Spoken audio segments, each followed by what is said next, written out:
asking questions. If you don't have any questions, you just explain to your interviewer that you are not interested in a job. We are trained to never ask questions. The more interested you are, the more you ask questions. In a lot of call center interviews, a lot of people, they make the mistake of not asking any questions. There's actually a part in the initial interview and in a lot of the other interviews where where the interviewer will ask you, do you have any other questions for me, or do you have any questions for me? A lot of people, they'll say, no ma'am, no sir, and then the interview ends, and then the interviewer says, okay, we're gonna call you.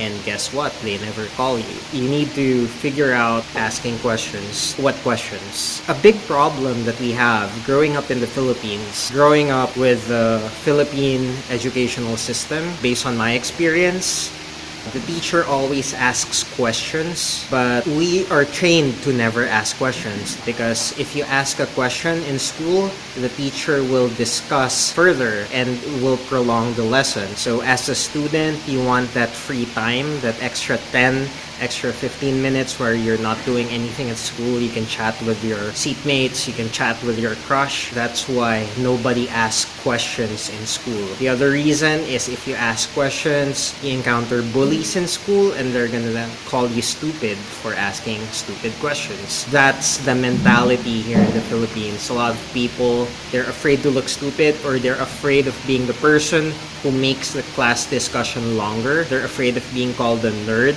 so they never ask questions. But guess what?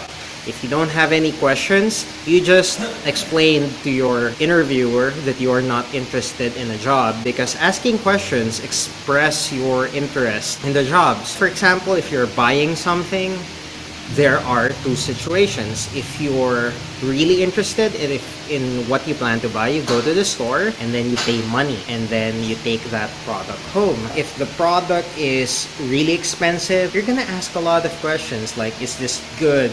Does this have a warranty? What if this is broken? Can we get this exchanged? What if this breaks a year from now? Do you have like a service center? Do you ask all these, like, do you have different colors? Can you customize this? Do you ask those questions like, what are the defects? What's the condition of this item? Is this brand new? Do you have like secondhand stuff? The more interested you are, the more you ask questions. The more interested you are, the more you ask questions. You need to figure out asking questions.